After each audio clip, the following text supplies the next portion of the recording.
جۆر و شێوازی ڕەفتاری دوژمنانی ئیسلام کە دژی مسلمانان ئەینوێنن نەگۆڕە. ئەمەش زۆر هەڵەیە کە کابرایەکی ئیخوانی واتێ گەیشتۆ کە ئیمان بە ناڕەحمەتی خوای لێ بە فەرموویەتی عەدەم تەجریح الهەیئاتی وەشەخصیات، لایەن و کەسایەتیەکان بریندار نەکەین وەکو ئێستاڵێن قسەی زبریان پێنەوترێ. ئەمە زۆر دوورە لە دینی خوای گەورەوە. ئەمە ئەم ئاەتانە هەمووی ڕەتەکاتەوە. تۆ وابزانی دوژمنت نابێ بە هەڵەدا چووی ئەسڵن لە سەرەتای قابیل و هابیلەوە بۆچی قابیل هابیلی کوشتووە لە کاتێکا لەم سەرزەمینە کەسی تریتیانی غەیری ئەوان و نەدەسەڵات هەیە و نە اقتصاد هەیە و نە سنوور دیاری کراوە و نە هەستی نەتەوایەتی بە دەردێڵێن نە باقی شرکەکانی تریشان کەوابوو لە سەرەتاوە بێت تۆ بزانی کە خوای پەروەردگار بە قەدەری خۆی بە ئیرادەی خۆی بەویستی خۆی لە سەرەتاوە ئەم دژمندارێتێ لە نێوانی ئەم دوو بەرەی ئیمان و بەرەی کوفرەیە دروست بووە و ئەمەش ئەم دژمندارێتێ شتێکی نەگۆڕە بۆ ئەو پێغەمبەرە نازدارانەی فەرموو بێوە کەذالکە جەعەلنا لکولی نەبیین عەدووە لکولی نەبی بۆ هەر پێغەمبەرێکیش لەم دژمنانەی دیاری کردو و پاشانش فەرمێ من المجرمین جا فەرمێ شەیاطین الئینس ئەفەرمێ ئەکابرە مجریمیها دوژمنی سەرسەخت و کە لە ڕقی بۆ داناون بەرامبەریان بوەستێت کەوابوو بەرامبەر شۆرکەوتۆکانیان بە تەئکید بەرەیەکی دڵڕق و دڕندە بەرامبەرمانەوەستێت و ئەمەش ڕێسایەکی نەگۆڕە مەگەر لە چۆنیەتەکەیە کە یەکێکیان بگۆڕ ئەنا ئەبینی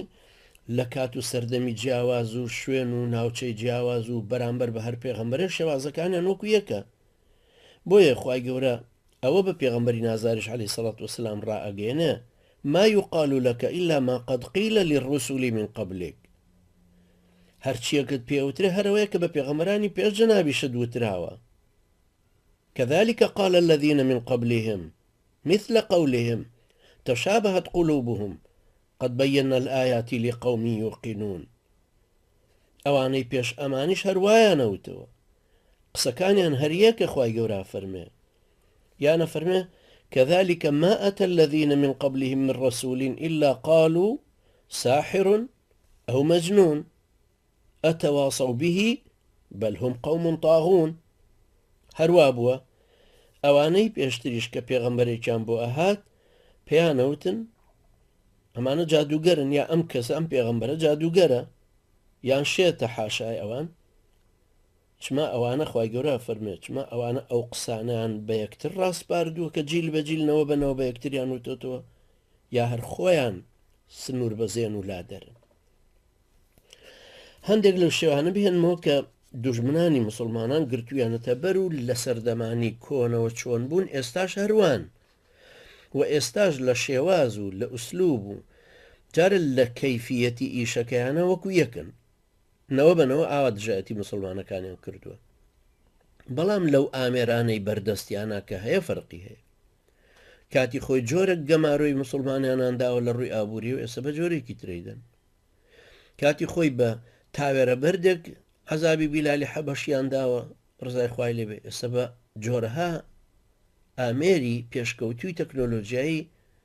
تەعزیبی خەڵکەکە ئەدەن لە زیندانەکان یەکەمین شێواز جارە بە درۆخستنەوەی مسلمانەکان هەروەکو کە پێغەمبەرانیان بە درۆ خستەوە سەلامی خوایان لێبێ ئەمە یەکەم شت وەلەقەد کذبت رسل من قبلك فصبروا پێغەمبەرانی پێش جەنابی شت بە درۆ خرانەوە بەڵام ئارامیان گرت لەسەری ئەمە پێش هەموو شتێکەوە بوو ئێمە بە درۆ خرێنەوە